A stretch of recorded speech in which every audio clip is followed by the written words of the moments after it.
한 2년 정도 됐던 걸로 기억이 합니다.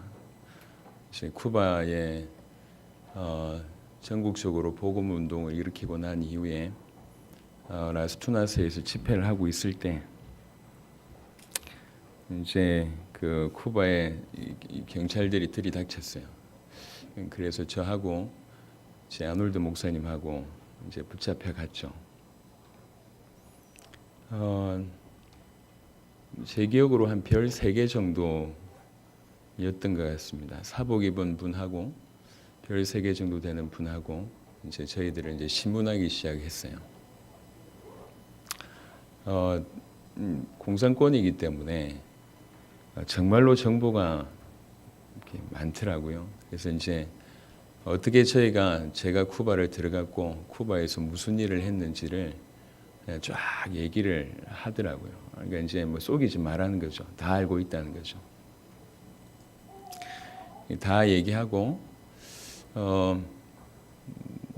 당신이 한 일이 이제 쿠바에 뭐 좋지 않았던 그런 부분이기 때문에 지금 당장이라도 추방할 수 있다 이렇게까지 이제 저한테 협박을 했었고, 그때 아놀드 목사님한테는 절대로 조성욱 목사하고 이제 연결되지 마라. 이건 정부에서 하는 명령이다. 절대로 저 조성욱 목사하고는 사역하면 안 된다라고 하는 것을 협박을 이렇게 그 자리에 했는데, 그 자리에서 아놀드 목사님은 나는 절대로 그럴 수가 없다. 이건 정부에서 말을 하는 거다라고 얘기했을 때도 불구하고 굽히지 않고 나는 절대 그럴 수 없다. 무슨 일을 당할지 당신 모르는데 그래도 괜찮냐라고 물어봤을 때도 아놀드 목사님은 전혀 상관없다 이렇게 이제 얘기를 했었습니다. 그게 한 2년 정도 전이었던 것 같아요. 그래서 제가 그때 앞으로 쿠바를 못 들어올 수도 있겠구나 이런 생각을 제가 했었어요.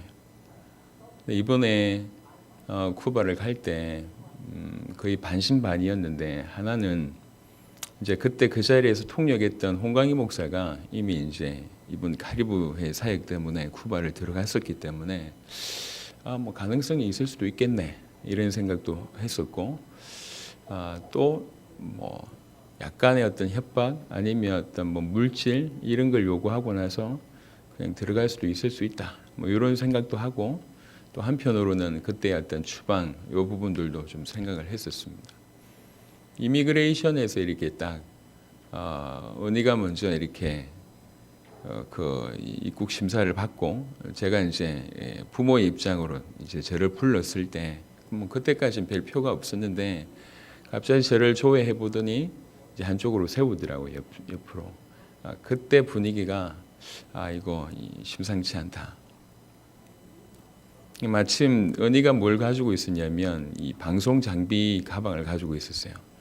그리고 이제 우리 팀들은 다 나가고 저쪽 라인에 성은이가 맨 마지막에 이제 심사를 받고 있는 중이었어요. 심사를 받고 있는 중이고 우리는 이제 심사를 받다가 옆으로 이렇게 열어가 되는 그런 상황에 이게 못 나가겠다. 그래서 급히 사실 이미그레이션 줄이 있는데 그 줄을 이렇게 왔다 갔다 하기 굉장히 힘들거든요. 그럼에도 불구하고 어리다라고 하는 그런 핑계를 댈 수 있겠다 싶어서 빨리 연희를 보내서 이제 방송 가방하고 바꿨죠. 그리고 나서 이제 제가 보냈던 모든 팀들이 가져 나갈 수 있도록 이렇게 조치를 하고 가만히 앉아 있는데 그때까지는 전혀 몰랐어요. 어느 정도의 어떤 결과가 나올지, 또 실제로 저희를 요번에 그 조치했던 젊은 분이 굉장히 친절했기 때문에 뭐 그냥 조금 협박을 하고 보낼 수도 있겠다 싶었는데, 사무실에 들어갔다 나올 때마다 얼굴 표정이 달라지더라고요. 여기 갔다 오고 또 저기 갔다 오더니 얼굴 표정이 달라지더니 와서는 전혀 어떤 타협의 여지가 1%도 없이 당신은 쿠바를 들어가지 못합니다. 당신은 쿠바에 입국할 수 없습니다. 이래가지고 그냥 우리 둘이를 그냥 바로 캐나다로 돌아가는 비행기로 그냥 비행기 정문 앞까지 이렇게 딱 끌고 가서 비행기에 넣고 그냥 가더라고요. 쿠바에 잠시 내렸다가 잠시 신문 받고 다시 돌아왔습니다. 만 이틀 한 48시간 정도의 어떤 그런 여정이었는데요. 입국 거부를 당했다는 얘기는 그 쿠바라고 하는 정부가 저를 거의 범죄자 내지는 국가에 큰 악영향을 끼치는 인물로 찍었다는 얘기죠. 그만큼 사실 아놀드 목사님과 우리 팀들을 통해서 쿠바에 많은 교단들이 일어나고 또 너무 많은 문들이 열리다 보니까 그 교권을 가지고 있는 사람들이 이제 정부에 또 어떤 뭐 신고나 이런 항의를 하게 되면서 결국 종교국이라고 하는 데서 일이 좀 진행이 된 것 같습니다.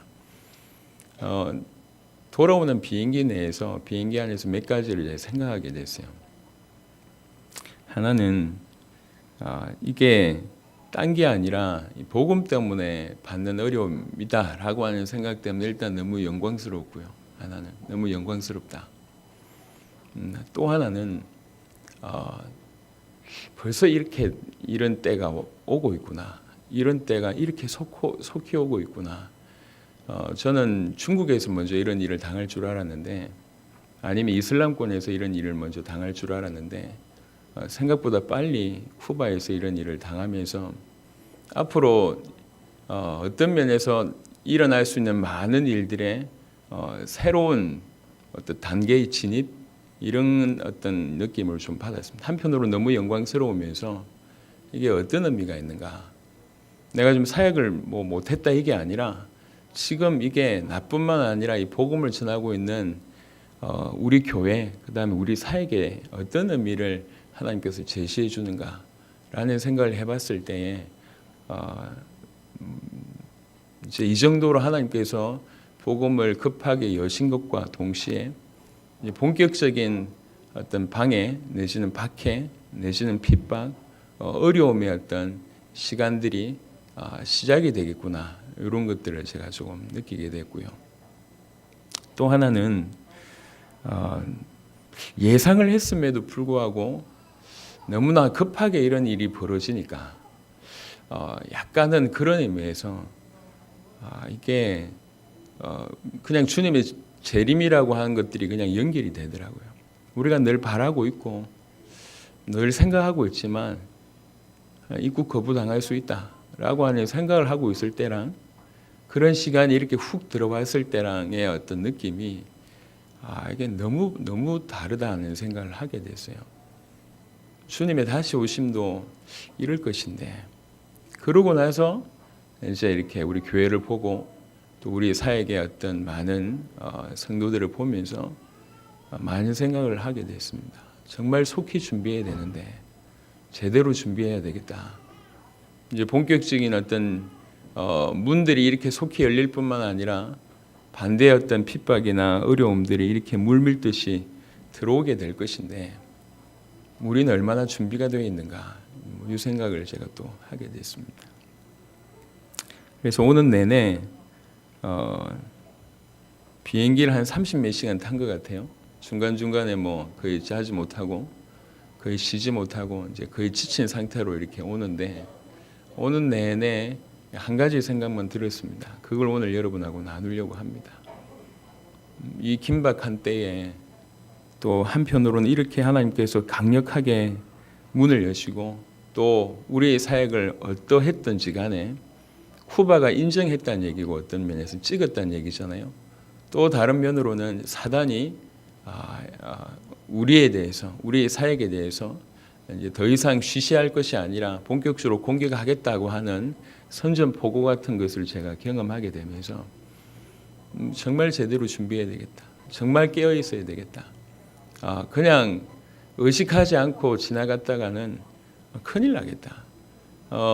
우리 딸이 같이 추방을 당했어요. 입국 거부를 당했는데 우리 딸은 무슨 일이 벌어졌는지 몰라. 그냥 갔다가 나오니까. 그러니까 이제 느낌이 어땠냐 물어보니까 별 느낌이 없어요. 나는 누구지? 나는 왜 있지? 이렇게 생각하고 왔대요.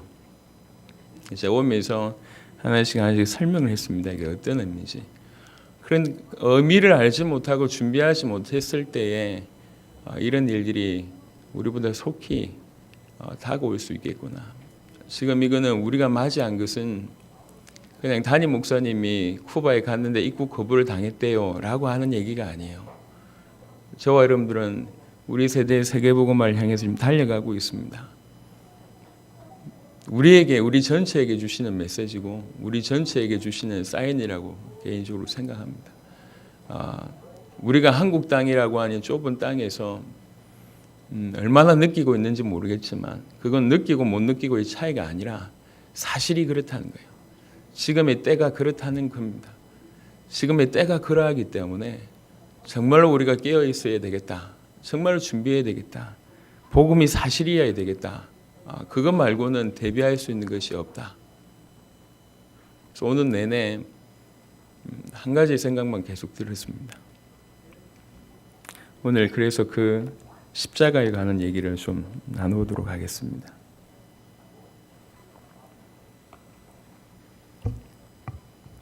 지금 전 세계적으로 이 복음은 가리워져 있다고 생각하고 특별히 십자가의 비밀이 가리워져 있다고 봅니다.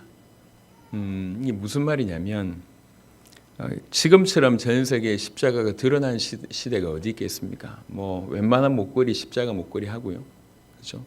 그리고 교회마다 십자가가 걸려 있고, 그 다음에 십자가라고 하는 말을 이렇게 전하면 다 기독교인으로 인정되기 때문에 지금처럼 십자가가 왕성하게 드러난 때는 없는 것 같습니다. 하지만 지금처럼 십자가가 이렇게 희미해진 적도 없는 것 같아요.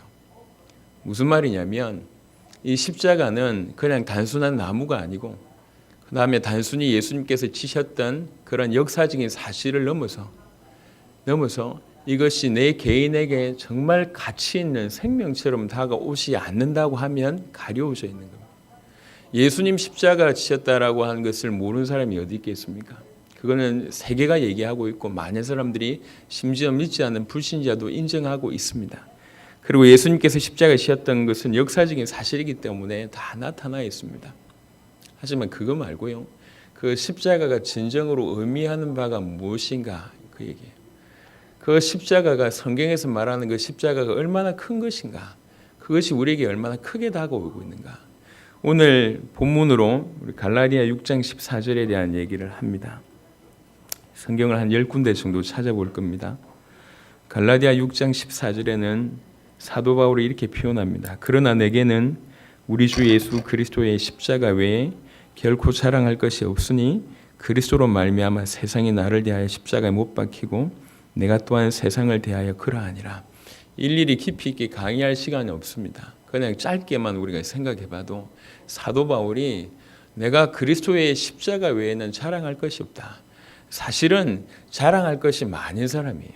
가지고 있는 것들이 많습니다. 지금 어느 정도냐면 이 바울이 쓴 편지를 우리가 독해하기도 힘들 정도로 굉장히 실력이 있는 사람들, 굉장히 깊이가 있어요.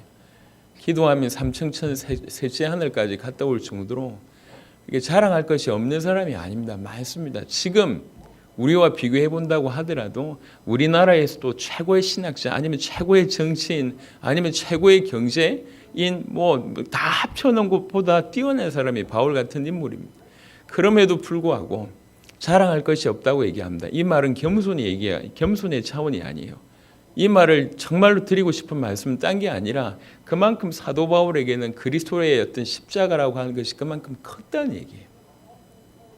본인이 가지고 있는 것들이 그 십자가 앞에 견준다고 얘기할 때 이거는 아무 스웨칠 가치조차 없다고 그렇게 발견한 겁니다. 고린도전서 2장을 한번 보겠습니다. 고린도전서 2장 2절에는 내가 너희 중에서 예수 그리스도와 그가 십자가에 못 박히신 것 외에는 아무것도 알지 아니하기로 작정하였습니다. 고린도전서 2장 2절에는 뭐라고 얘기하냐면 내가 예수 그리스도와 그가 십자가에 못 박힌 것 외에는 아무것도 알지 아니하기로 작정하였다. 따로 굳이 알아야 될 것이 없다. 이것 말고는. 그러니까 내가 알아야 될 유일한 것이 있으면 그리스도의 십자가밖에 없고 내가 자랑할 유일한 것이 그리스도의 십자가밖에 없다고 얘기합니다. 자랑할 것도 그리스도의 십자가밖에 없고 그 다음에 알아야 될 것도 그리스도의 십자가밖에 없다는 거죠. 사도 바울이 지금 100% 그리스도의 십자가를 안다고 하는 얘기를 한 게 아닙니다. 그리스도의 십자가가 너무나 크기 때문에 계속 그것을 알고 싶다고 고백했고, 그리고 일평생 이것만 얘기할 수밖에 없겠다. 이것 말고는 자랑할 것이 없다. 그 말은 무슨 말이냐? 적어도 사도 바울에게는 그리스도의 십자가가 그만큼 크다는 얘기입니다. 바라기는 예수 믿는 모든 자들에게 일어나야 될 일들이 딴 게 아니라 바로 이거거든요. 그리스도의 십자가가 너무나 커서 다른 어떤 것도 눈에 들어오지 않고 오직 이것만 알아야 되겠다라고 하는 결단, 이것 말고는 말할 것이 없다라고 하는 바로 그것이 우리 모든 기독교인들에게 있어야 됩니다. 우리 성도들이 그리스도의 십자가 외에 다른 것이 너무 자랑할 것이 많다고 얘기할 때 그것은 올바른 신앙이 아닌 것 같습니다.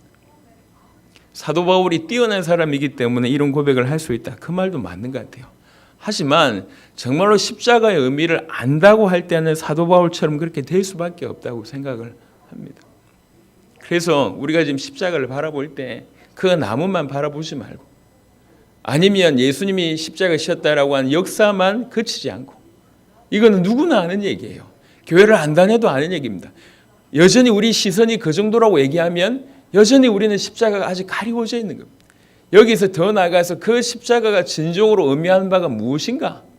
그리고 그 의미하는 바가 너무나 나에게 크게 다가와서 내 과거, 현재, 미래뿐만 아니라 내 주변에 있는 모든 것들이 소급되어서 그 십자가 앞에 무릎 탁 꿇을 수밖에 없을 정도로 그 그리스도의 십자가가, 그가 나를 위해서 죽으신 그 십자가가 강력하게 다가오는 이것이 신자입니다. 신자. 우리는 이것을 회복해야 됩니다. 마지막 때에 전 세계를 이길 수 있고 전 세계를 살릴 수 있는 유일한 길은 복음밖에 없습니다. 그 복음을 진수가 십자가예요. 그의 십자가와 부활로 그는 그리스도의 사역을 완성하셨고 우리 모든 문제를 해결하셨습니다. 그래서 무엇보다도 저는 일평생 교회를 다녔습니다. 이 십자가의 비밀이 깊지 않다는 말을 일평생 답답해하면서 살아왔습니다. 분명히 알 것 같은데 너무 모르겠어요. 알만하고 또 경험도 나름대로 여러 가지 눈물도 흘려보고 또 은혜도 있는 것 같고 또 그 앞에 무릎 꿇어서 순종하고자 하는 수많은 노력을 했음에도 불구하고 항상 답답해요. 모르는 것 같아요. 더 알고 싶은데 더 모르겠어요. 이런 싸움을 지난 약 50년을 해왔던 것 같습니다. 하지만 그 싸움에는 후회는 없습니다. 중요한 것은 이 싸움이 더욱 치열해져야 되겠다고 하는 것이죠. 십자가 말고는 우리 눈에 들어온 것이 없는 그것이 신자예요. 십자가 말고는 더 이상 말할 것이 없는 그것이 신자입니다. 요한일서 4장을 보겠습니다. 이 십자가를 우리 하나님께서 기뻐하셨습니다. 요한일서 4장 10절에 보면 십자가에 대한 얘기를 이렇게 표현합니다. 요한일서 4장 10절에 사랑은 여기 있으니 우리가 하나님을 사랑한 것이 아니요 하나님이 우리를 사랑하사 우리 죄를 속하기 위하여 화목 제물로 그 아들을 보내셨습니다. 이 십자가는 주께서 친히 만드신 십자가입니다. 그 십자가상에서 당신의 아들을 화목 제물로 드리시기로 결정하신 분이 아버지십니다. 우리의 모든 원수되어 있는 우리가 그 하나님과 화목할 수 있는 유일한 방법으로 십자가를 제정하신 분이, 당신의 독생자를 그 화목 제물로 드리기로 결정하신 분이 아버지십니다. 하나님이 우리를 사랑한다는 건 팩트입니다. 사실이에요. 중요한 것은 그것을 우리가 잘 못 느낀다는 얘기죠. 그런데 우리가 잘 느끼고 못 느끼는 건 중요하지 않습니다. 청소년 때 아니면 여러분들이 어린 시절에 누구나 한 경험이 있지 않습니까? 부모님은 나한테 관심이 없다면서 이런 얘기 다 해봤잖아요. 부모가 돼보시면 그 말을 할 수가 없을 겁니다. 왜 그러냐면 걔가 부모님이 나한테 관심이 없다라고 질문하는 던지는 바로 그 순간까지 부모가 어떻게 그 아이를 키워왔는지를 얘는 몰라요. 그냥 자기 감정일 뿐입니다. 아버지가 나를 사랑하지 않는다. 나에게 관심이 없는 것 같다. 내가 뭘 원하는지 모르는 것 같다. 반대로 당신은 알고 있습니까? 몰라요. 하나님이 우리를 사랑하신다는 건 팩트입니다. 그거는 어떻게 바꿀 수 없는 역사적인 사실이고 우주적인 진리입니다. 그것을 받아들이고 안 받아들이고 느끼고 안 느끼는 다 우리의 주관적인 감정일 뿐이에요. 우리의 주관적인 감정 때문에 역사나 이 진실이, 이 사실이 바뀌지 않습니다. 하나님이 우리를 얼마나 사랑하시냐. 우리와 화목하기 위해서, 우리를 건져내시기 위해서 직접 당신의 아들을 화목 제물로 드리시기를 그가 결정하셨습니다. 그 십자가로 우리와 화목할 수 있는 길을 그가 친히 만드셨어요. 그게 요한일서 4장 10절에 있는 얘기입니다. 이게 사랑이다. 그 십자가는 아버지의 사랑을 뜻한다. 아버지께서 우리를 건져내시기 위해서 당신의 아들을 화목 제물로, 당신의 아들을 제물로, 우리를 대신해서 대신 죽을 수 있는 그 제물로 우리 하나님 아버지께서 그것을 직접 제정하셨다는 얘기예요. 로마서 3장에 25절 보겠습니다. 비슷한 각도로 얘기하고 있습니다. 로마서 3장 25절에 이 예수를 하나님이 그의 피로써 믿음으로 말미암는 화목 제물로 세우셨으니 라고 하는 구절이 있습니다. 하나님이 제정을 하셨어요. 뭘로 제정하셨냐면 이 예수의 피, 이 그리스도의 피로 피가 화목 제물이 되도록 제정하셨고, 또 그 화목 제물, 그 피를 믿는 자는 구원받을 수 있도록 주께서 제정하신 법입니다.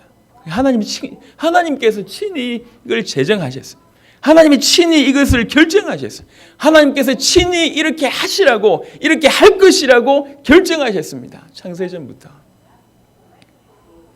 그래서 그 십자가는 하나님의 사랑을 뜻합니다.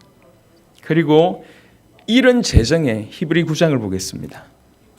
이런 아버지 하나님의 결정에 우리 주님의 반응을 보시면 히브리 9장 26절입니다. 히브리 9장 26절 그리하면 그가 세상을 창조한 때부터 자주 고난을 받았어야 할 것이로되 이제 자기를 단번에 제물로 드려 죄를 없이 하시려고 세상 끝에 나타나셨느니라. 우리 주님께서 이 땅에 왜 나타나셨냐? 이 세상 끝에 왜 이 땅에 나타나셨냐? 자기를 단번에 제물로 드리기 위해서 나타나셨다. 이 아버지께서 결정하신 그 뜻, 아버지의 결정이 뭡니까? 죄로 말미암아 사단에게 사로잡히고 하나님과 단절되어서 하나님과 원수됐고 하나님의 모든 진노를 받을 수밖에 없고 실제로 진노를 받아가고 있는 우리 모든 인류를 하나님과 원수되어 있는 그 상태의 그 인류를 건져내시기 위해서 만드신, 네가 대신 죽어야 되겠다. 저 모든 인류를 위해서 내가 너를 십자가에 못 박아야 되겠다. 내가 너를 화목 제물로 삼아야 되겠다라고 하는 그 결정에 순종하시고 그 결정을 이루시기 위해서 이 세상 끝에 나타나셨다는 거예요. 왜 오셨냐? 죽으시러 오셨습니다. 왜 오셨냐? 자기의 제물, 자기가 단번에 자기를 제물 되게 하기 위해서 이 땅에 오셨습니다. 빌립보 2장을 보겠습니다.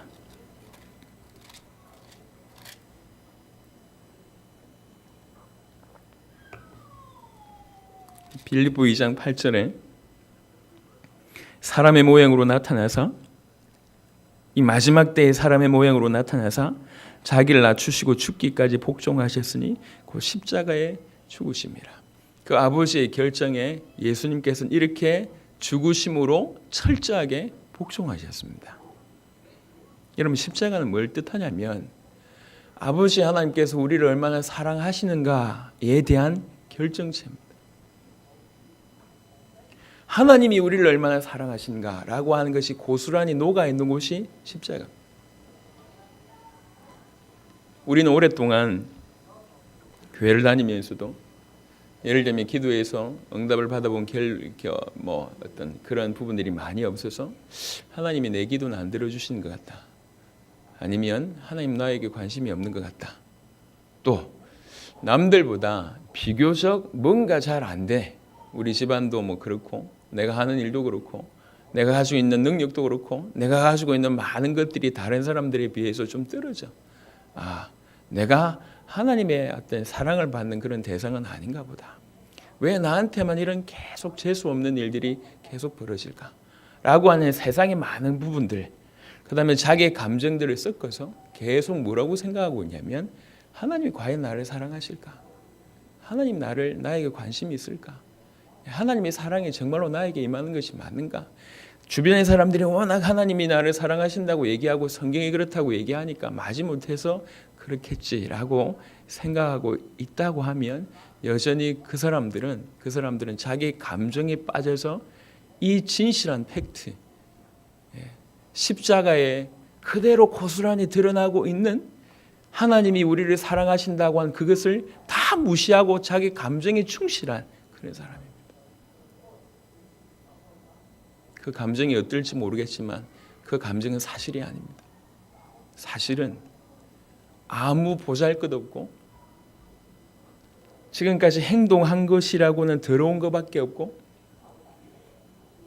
이 땅에 사람들 앞에서도 내세울 만한 것이 전혀 없는 더럽고 더러운 무지하고 어리석고 욕심밖에 없고 하나님께서 그렇게 보호하셨음에도 불구하고 끝까지 자기 생각밖에 할 줄 모르는 우리를 사랑하시되 끝까지 사랑하신다고 하는 그 표본이 그 실체가 십자가입니다. 하나님은 그런 우리를 건져내기 위해서 자기의 독생자를 드리시기로 결정하셨습니다. 우리 때문에 그를 제물되게 하시기로 결정하셨습니다. 그 결정에 예수님은 반대하지 않으셨고 그 결정을 아버지의 결정을 순종하시기 위해서 이 마지막 때에 나타나셔서 아버지께서 결정하신 대로 자기의 목숨을 단번에 2번 고민하지 않으시고 단번에 자기의 목숨을 제물로 드리신 그 사건이 십자가 사건입니다. 그래서 십자가는 하나님이 우리를 얼마나 사랑하시는지가 아주 고스란히 녹아져 있습니다. 그게 팩트예요. 여러분의 감정에 의지해서 아니면 여러분의 감정 따라 주님이 나를 사랑하실까? 주님이 나를 바라보고 계실까? 주님이 나에 관심이 있으실까? 다 속고 있는 겁니다. 십자가를 바라보실 때 단순히 그 나무의 틀로만 생각하지 마시고 단순히 예수님께서 십자가를 지셨지라고 한 역사적인 역사로만 생각하지 마시고 그 십자가가 의미하는 바가 뭐고 그 십자가가 나와 무슨 관계가 있는지를 여러분 깨달으세요. 그렇다고 얘기할 때 그 십자가 앞에 서면 그 하나님의 사랑의 결정체라고 하는 그 십자가 앞에 설 때에 이 모든 것들이 사실은 다 아무것도 중요하지 않고 오직 이것만이 남는 일들이 벌어진다는 거죠. 하나님은 그 저주의 십자가를 기뻐하셨습니다.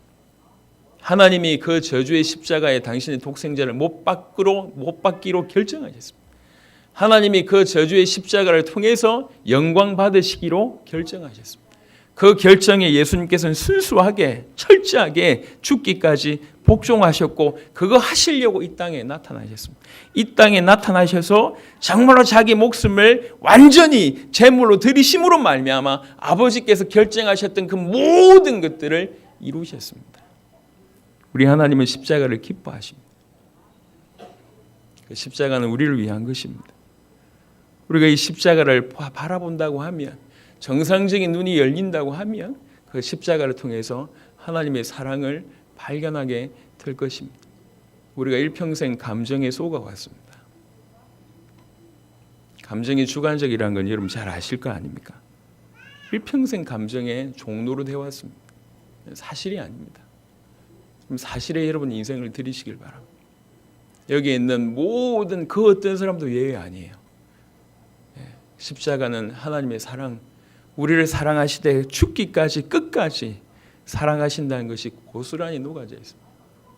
그리고 독생자, 우리 하나님이신 하나님의 아들이신 그리스도이신 그 예수님이 십자가상에서 제물로 드리신 사건이 십자가라고 하면 십자가는 엄청난 파워가 있습니다. 그 십자가에는 어마어마한 비밀이 사실은 숨어 있습니다. 그 십자가로 못 이룰 게 전혀 없어요. 그 십자가로 이루어진 사건이 사실은 너무나 엄청나고 큽니다. 우리가 발견을 못했을 뿐입니다. 요한복음 19장 30절에 십자가 지시면서 우리 주님은 다 이루셨다고 얘기했습니다. 빈말하지 않으셨어요. 약속하신 모든 것을 십자가로 이루셨다고 얘기하셨습니다. 골로새 1장을 보겠습니다. 골로새 2장입니다.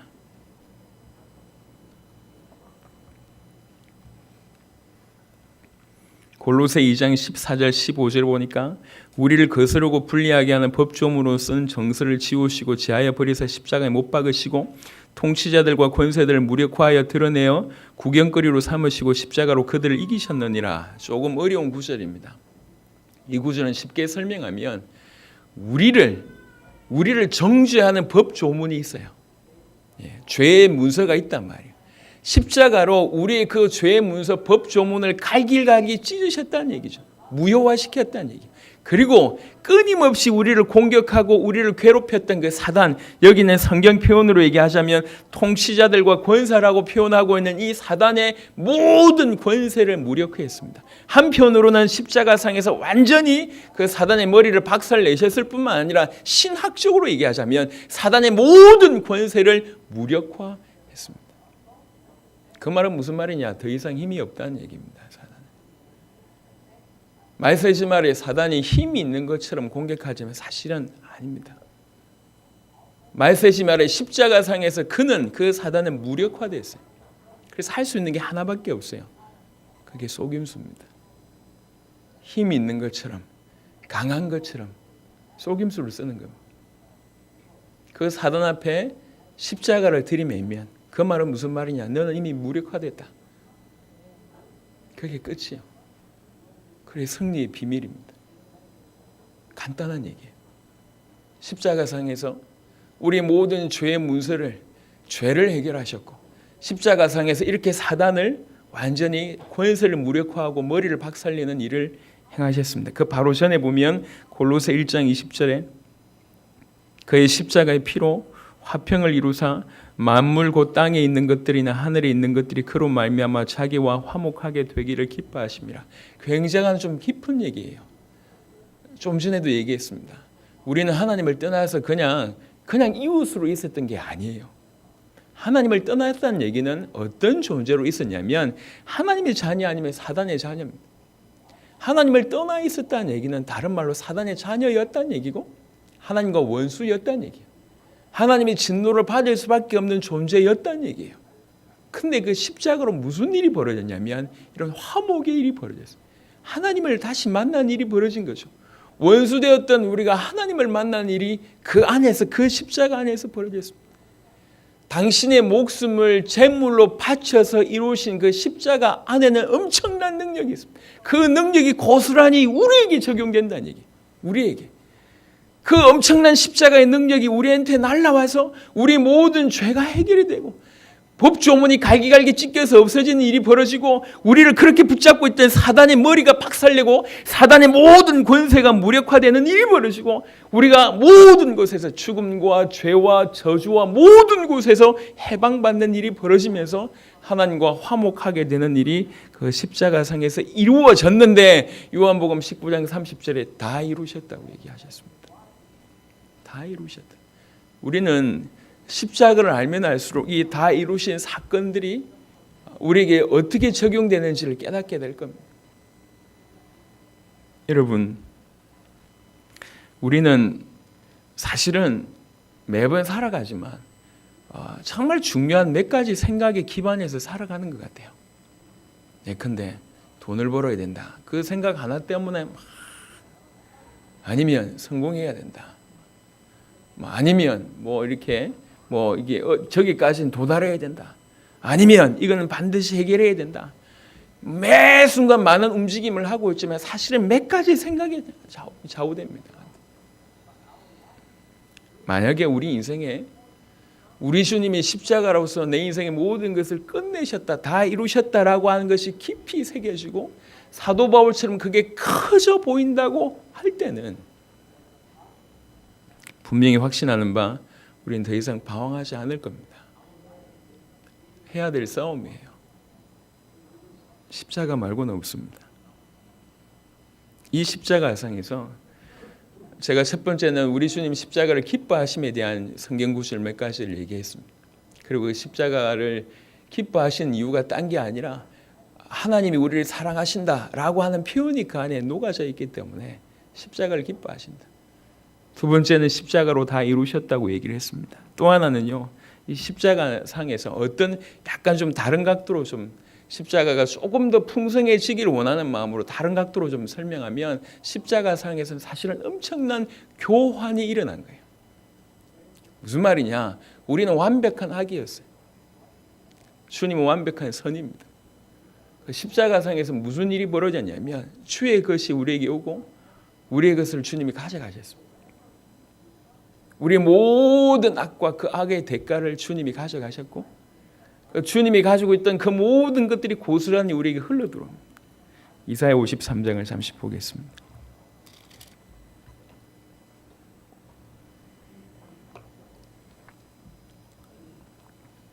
이사야 53장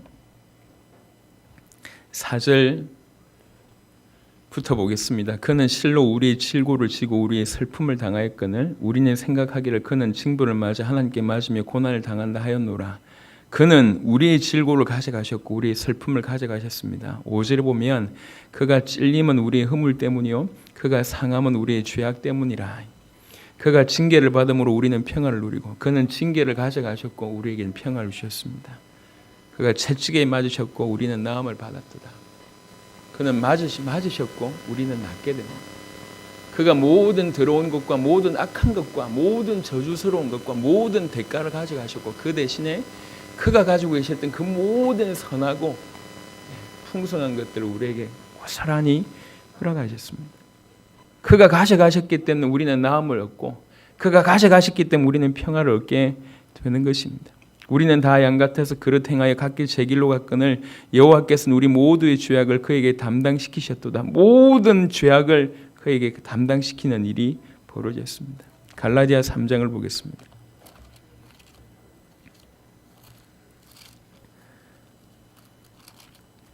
주일인데 주일 예배 때 조금 은혜 받아야 되겠다. 좋은 생각입니다. 하지만 어떤 의미로서는 우리는 지금 죽고 사는 중요한 때에 있습니다. 갈라디아 3장 13절 그리스도께서 우리를 위하여 저주를 받은 바 되사 율법의 저주에서 우리를 속량하셨으니 십자가상에서 놀라운 교환이 일어납니다. 그는 저주를 가져가시고 우리에게는 속량이라고 하는 해방을 주십니다. 아버지 하나님께서 우리를 건지시려고 친히 제정하신 화목제물, 십자가 사건, 그리고 그것을 친히 이루시기 위해서 죽기까지 복종하시면서 보여주신 그 예수님의 모습을 통해서 그 십자가는 하나님의 사랑에 고스란히 녹아 있을 뿐만 아니라 그런 대가로 우리에게 주신 축복은 다함이 없습니다. 그래서 우리의 죄의 문제는 그 십자가 앞에서 완벽하게 사라지고 사단의 머리는 완벽하게 박살나게 되어 있습니다. 그리고 그 십자가로 말미암아 우리에게 주신 것들이 너무 많아요. 엄청난 축복들이라고 표현할 수밖에 없는 모든 것들을 우리에게 주셨고 반대로 우리가 짊어져야 될 모든 것들을 그가 가져가셨습니다. 십자가상에서 이런 맞교환이 일어나죠. 베드로전서 말씀을 보겠습니다.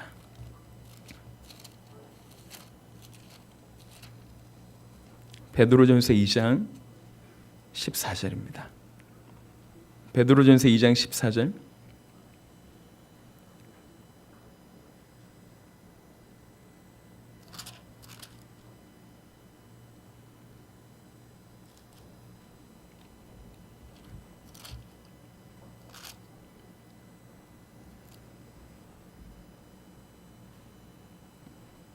베드로전서 다른 구절인 것 같습니다. 어떤 구절이 있냐면 우리 주님이 죽음을 가져가셨고 그 죽음의 대가로 우리를 살게 하셨다라고 하는 구절이 있습니다. 주님은 죽음을 가져가셨고 우리에게는 생명을 주셨습니다. 이런 일이 벌어졌어요.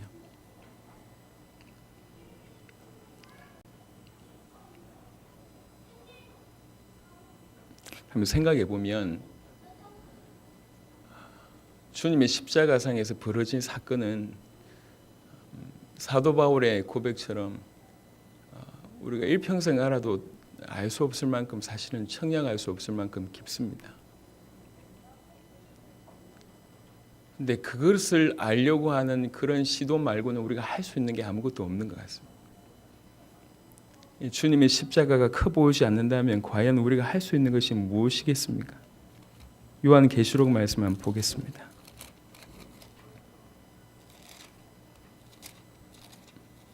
요한계시록 5장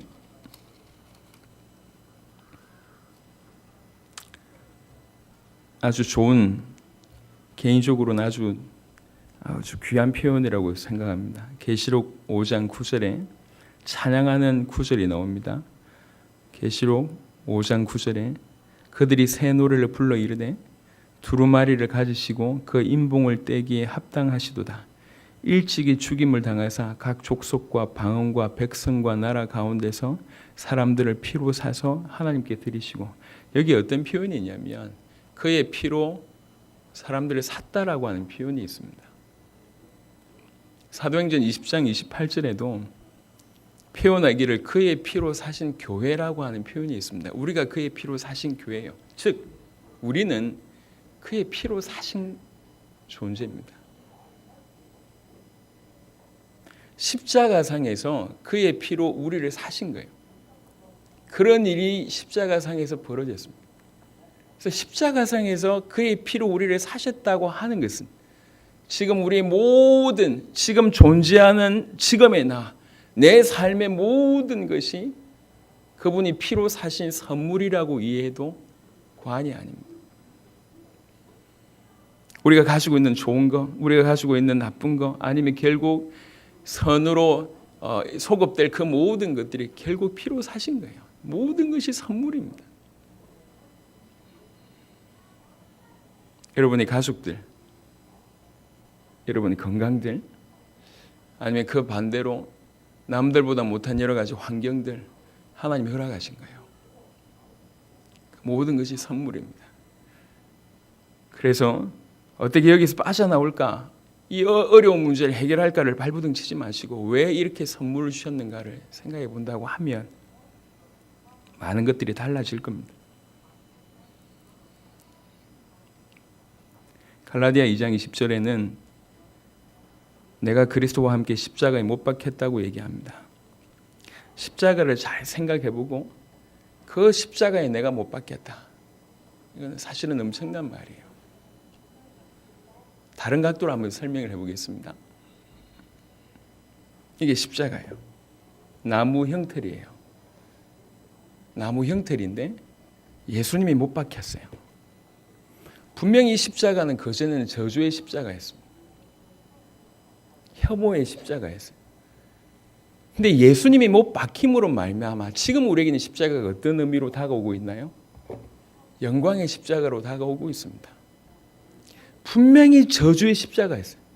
근데 예수님이 거기에 못 박힘으로 말미암아, 예수님이 거기에 못 박힘으로 말미암아 이 저주의 십자가의 이미지가 완전히 바뀌게 됩니다. 그 존재 자체가 바뀌게 됩니다.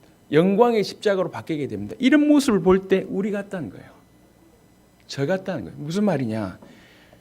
사람을 죽이는 데 사용됐던 그 저주의 십자가가 예수님이 못 박힘으로 말미암아 이게 영광의 십자가가 바뀐 것처럼 원래 우리가 이런 십자가예요. 이런 아무 쓸 가치조차 없고 충분히 영원히 지옥에 갈 수밖에 없는 더러운 난데 그가 나에게 그 예수님이 십자가에 못 박힘으로 말미암아 인생 전체가 바뀌는 일이 벌어지는 겁니다.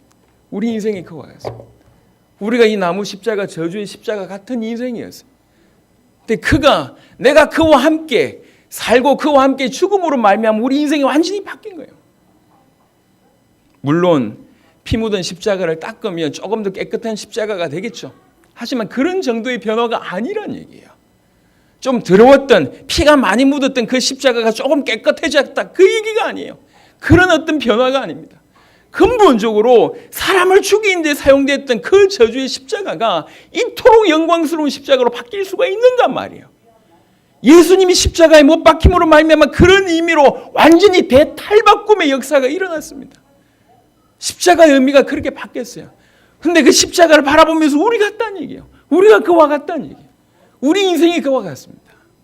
우리 인생이.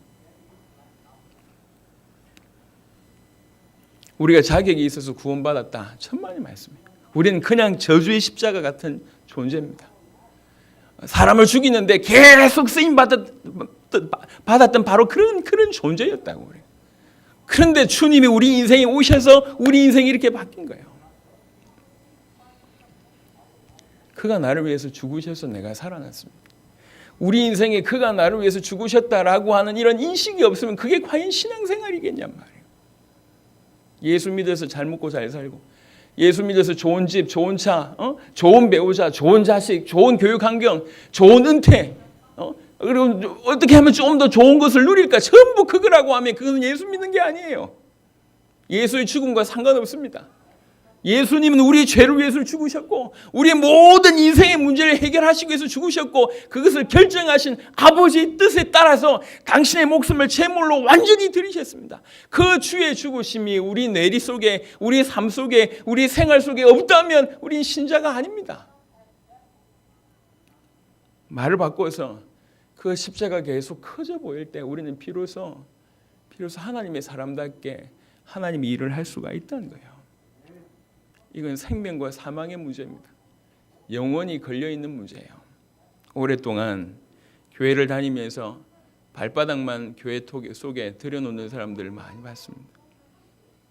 지금 이 자리에도 그런 사람들이 많이 있다고 생각합니다. 정죄할 의도는 전혀 없습니다. 정말 기도하면서 한 명도 예외 없이 이 십자가 앞에 섰으면 좋겠습니다.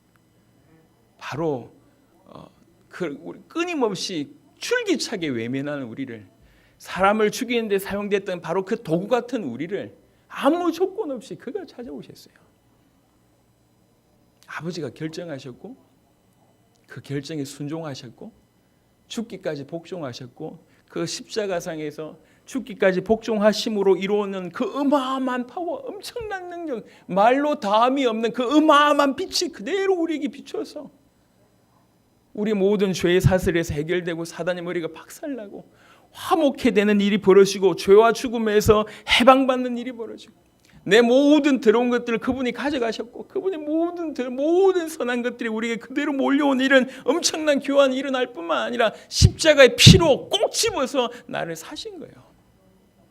우리 인생을 사셨습니다. 지금 우리 인생은 그분의 선물이에요. 돈이 있든지 없든지, 좋은 것을 가지고 있든지 없든지, 일이 잘 되든지 안 되든지 상관없이 모든 것이 그분의 선물입니다. 그분이 허락하셨어요. 그분의 피값으로 주신 거예요. 그래서 감사할 수밖에 없어요. 그 십자가 앞에 서게 됩니다. 감사할 수밖에 없고 감사할 수밖에 없는 인생을 사는 겁니다. 그런 배경하에 생각해 보세요. 내가 그리스도와 함께 십자가에 못 박혔다. 이게 얼마나 위대한 말인지. 우리 같은 인생이 그와 함께 그 영광스러운 십자가에 같이 못 박혀 있대요. 그게 얼마나 영광입니까? 그 영광과 비교할 수 있는 게 없습니다. 내가 그리스도와 함께 못 박혔으니 이제 이래 살아야지 저래 살아야지 맞는 말입니다. 하지만 그가 나와 함께, 내가 그와 함께 그 영광스러운 십자가에 못 박혀 있다. 이게 신앙생활입니다. 그게 성도의 삶이에요. 그 자체가 얼마나 영광스럽냐 말이에요. 십자가를 알면 알수록 그 어마어마한 영광의 십자가에 내가 못 박혔다. 이게 얼마나 놀라운 말입니까? 우리가 예수 믿는다는 얘기는 그 말이에요. 주님이 내려오신 그 십자가에 내가 다시 올라가는 겁니다. 주와 함께 십자가에 같이 못 박혀 있는 거예요. 더 이상 나는 없고 육신적인 세속적인 어쨌든지 돈 따라가고 자기 이익 따라가는 이런 껍데기 같은 삶은 싹 사라지고, 여러분 그럴 때 없습니까? 진짜가 가짜 같고 가짜가 진짜 같은 데 없나요? 성경은 우리 삶이 꿈이라고 표현했습니다. 참된 진실은 하나님이 살아있고 존재하고 계시고 영원한 것이 존재하고 있고 영원한 천국과 지옥에 있는 것이 진짜입니다. 그게 참된 사실입니다. 언젠가 우리가 꿈에서 깰 날이 옵니다. 이게 꿈이라고 하는 사실을 인정하고 영원한 사실이 영원한 것이 진실한 사실이라고 하는 것이 인정될 때 우리는 가끔 소름 끼치도록 놀랄 수밖에 없어요. 저는 이번에 쿠바 입국 거부를 통해서 이런 것이 그냥 이게 너무 진짜가 훅 들어온다는 느낌을 제가 받았습니다. 주님 다시 오실 날이 얼마 남지 않았구나. 뭐에 민감해야 되는가? 그 영원하면서 참된 그 사실을 우리는 얼마나 받아들이고 있는가. 하나님이 살아계시다는 사실, 그 하나님이 우리를 너무나 사랑하신다고 하는 사실, 십자가로서 드러낸 그 사실, 그리고 이것을 화목제물로 삼으셔서 그 믿는 자에게 구원을 주시겠다고 하는 사실, 그 구원받은 자에게는 주께서 영원히 함께 하신다고 하시는 그 놀라운 사실이 우리 가운데 그 어떤 것보다 진실이 되어야 됩니다. 그래 성경에 기록되어 있는 정말로 예수님을 믿는 자의 삶처럼 살 수가 있습니다. 저는 항상 동경합니다. 이게 예수 믿는 삶인데, 이게 진짜인데. 말씀을 마무리하겠습니다. 하나님 역사를 많이 보고 있어요.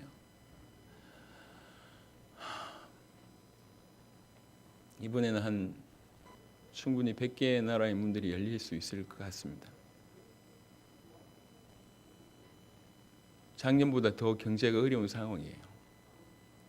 근데 하나님께서 그런 일을 행하고 있는 걸 여러분 보시게 될 겁니다. 5대양 6대주 모든 대륙의 모든 나라에 내년 내후년 200개 나라 이상의 제자들이 일어나고 수많은 족속들의 문이 열릴 것입니다. 여러분 눈으로 똑똑하게 보게 될 겁니다. 외부적으로 연결되는 것뿐만 아니라 내적으로도 굉장히 깊이 이렇게 목숨 걸고 복음 전하는 일들이 전 세계에서 계속 일어나고 있습니다. 하나님의 은혜로 맨 앞에서 그걸 보고 있습니다. 보면 볼수록 뭐가 중요한지를 계속 질문하게 됩니다. 뭐가 중요한가? 결국 전달돼야 될 복음의 내용이 중요한 거예요. 우리가 가지고 있는 예수가 그리스도라고 하는 그 복음의 내용, 예수님이 십자가와 부활로 그리스도의 사역을 완성하셨다는 그 복음의 내용, 이것 말고는 중요한 게 없습니다. 그 앞에 서야 됩니다. 그게 비밀이 돼야 돼요. 그게 전부입니다. 전부. 내가 결코 십자가 외에는 자랑할 것이 없다. 내가 그리스도의 십자가 외에는 알지 아니하기로 작정했다. 알 게 없다. 알아야 될 이유가 없다. 내가 알아야 될 유일한 것은 그리스도와 그 십자가 말고는 없다. 내가 말해야 될 것이 이것 말고 말해야 될 것이 없다. 이렇게 얘기합니다. 바라기는 우리 모든 성도들, 저를 비롯해서 우리 모든 성도들이 이런 고백을 할 수 있게 되길 바라고, 이렇게 십자가가 강력하고 또 커져 보이길 바랍니다. 그 십자가 앞에서 여러분 인생 전체가 완전히 새로워지게 되기를 그리스도 예수 이름으로 축원합니다. 살아계신 주님 감사합니다. 우리 남은 인생 정말로 그리스도의 영광의 십자가 앞에 설 수 있도록 축복하여 주옵소서. 십자가가 단순한 역사적인 사실을 넘어서 십자가의 사건을 허락하신 그 깊은 의미가 그대로 우리에게 전달되게 하시고, 십자가 외에는 결코 자랑할 것이 없고 십자가 외에는 아무것도 알지 아니하기로 작정하는 그런 성도들의 삶이 될 수 있도록 주님 정말로 기도합니다. 정말로 그런 은혜가 우리 모든 성도들에게 있게 하여 주옵소서. 이 마지막 때에 그 십자가의 비밀 가지고 주님이 기뻐하신 일에 쓰임받는 주의 백성들이 될 수 있도록 역사하여 주옵소서. 감사를 드렸고 우리 주 예수 그리스도 이름으로 기도드렸습니다. 아멘.